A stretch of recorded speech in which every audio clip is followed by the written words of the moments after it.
Normal കേസിൽ sub registrar ഓഫീസിൽ ആരാണ് വസ്തുവിന്റെ ഉടമ, ആരാണ് സെല്ലർ, അയാള് സബ് രജിസ്ട്രാറിന്റെ മുമ്പിൽ ചെന്ന് കൃത്യമായിട്ട് സാക്ഷ്യപ്പെടുത്തി എഴുതി കൊടുക്കണം, എന്റെ വസ്തുവിൽ നിന്ന് എന്റെ അവകാശം ഒഴിഞ്ഞു കൊടുക്കും. ഇമ്മൂവബിൾ പ്രോപ്പർട്ടിയുടെ സെയിലാണെങ്കിൽ പവർ ഓഫ് അറ്റോർണി മാൻഡേറ്ററിൽ രജിസ്റ്റർ ചെയ്തിരിക്കണം.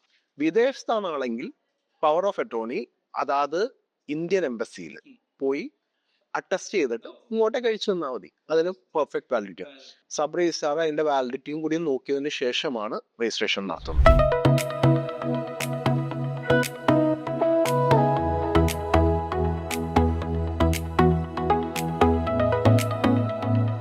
ഇന്ന് റിയൽ ഞങ്ങൾ പരിചയപ്പെടുന്നത് റിയൽ എസ്റ്റേറ്റിലെ ഏറ്റവും കൂടുതൽ ആവശ്യമുള്ള ലീഗൽ വെരിഫൈ ചെയ്യുന്ന ആളുകളാണ്. ബിപിൻ പി വർഗീസ് 20 വർഷമായിട്ട് ലീഗൽ വർക്കുകൾ ചെയ്യും. അതുപോലെ എന്ത് കാര്യത്തിൽ വിളിച്ചാലും ഇമ്മീഡിയറ്റ് ആയിട്ട് സൊല്യൂഷൻ തരുന്ന ഒരാളാണ്. പല ക്ലയൻസ് നമ്മുടെ അടുത്ത് വരുന്ന സമയത്ത് ചോദിക്കുന്ന ഒരു കാര്യം, ഈ പവർ ഓഫ് അറ്റോർണി വെച്ചിട്ട് രജിസ്റ്റർ ചെയ്ത് കഴിഞ്ഞാൽ അത് ലീഗലി ഓക്കെ ആണോ? കാരണം ഇപ്പൊ NRIs ഒക്കെ ആയിരിക്കും കൂടുതലും പ്രോപ്പർട്ടി സെല് ചെയ്യണവരോ ഒക്കെ ഉണ്ടാവുക. അപ്പൊ വൈഫ് കൂടി ഉണ്ടാവും, അല്ലെങ്കിൽ മക്കളോ ആരെങ്കിലും നാട്ടിലുണ്ടെന്നുണ്ടെങ്കിൽ പവർ ഓഫ് അറ്റോർണി കൊടുക്കും. അപ്പൊ പവർ ഓഫ് അറ്റോർണി രജിസ്ട്രേഷൻ വരുമ്പോ ഇവർക്കൊരു ടെൻഷനാണ്. ചില അഡ്വക്കേറ്റ്സും പറയും കേട്ടോ, ഈ പവർ ഓഫ് അറ്റോർണി എനിക്ക് പറ്റില്ല എന്നൊക്കെ പറയും. അതെന്താണ് എൻ്റെ ഒരു പരിപാടി? പവർ ഓഫ് അറ്റോർണി എന്ന് പറഞ്ഞാൽ എന്താ, നമ്മള് മലയാളത്തിൽ മുക്തിയാർ എന്ന് പറയും.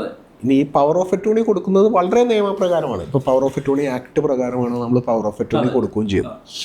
അപ്പോൾ ഒരാൾക്ക് പകരം മറ്റൊരാളെ ഓതറൈസ് ചെയ്ത് ചെയ്യുന്നു, അതാണ് പവർ ഓഫ് അറ്റോർണിയിൽ ഇത് ചെയ്യുന്നത്. 100% ലീഗലാണ്. 100%. അതായത് നോർമൽ കേസിൽ സബ് രജിസ്ട്രാർ ഓഫീസിൽ ആരാണ് വസ്തുവിന്റെ ഉടമ, ടൈറ്റിൽ ഹോൾഡർ, ആരാണ് സെല്ലർ, അയാള് സബ് രജിസ്ട്രാറിന്റെ മുമ്പിൽ ചെന്ന് കൃത്യമായിട്ട് സാക്ഷ്യപ്പെടുത്തി എഴുതി കൊടുക്കണം, എൻ്റെ വസ്തുവിൽ നിന്ന് എൻ്റെ അവകാശം ഒഴിഞ്ഞു കൊടുക്കുന്നു.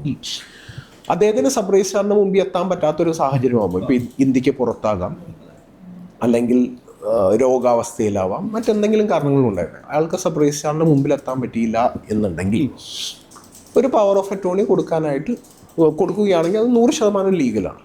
2 കണ്ടീഷൻസാണ് ഇതിൽ മീറ്റ് ചെയ്യേണ്ടത്. ഒന്ന്, പവർ ഓഫ് അറ്റോർണി കൃത്യമായിട്ട് സ്റ്റാമ്പ് ആയിരിക്കണം, അതായത് കൃത്യം സ്റ്റാമ്പ് വാല്യൂ ഉണ്ടാവും. ഇന്നത്തെ ഇതിൽ 600 രൂപയാണ് പവർ ഓഫ് അറ്റോർണിയുടെ സ്റ്റാമ്പ് വാല്യൂ. 2, ഇമ്മൂവബിൾ പ്രോപ്പർട്ടിയുടെ സെയിലാണെങ്കിൽ പവർ ഓഫ് അറ്റോർണി മാൻഡേറ്ററിൽ രജിസ്റ്റർ ചെയ്തിരിക്കണം.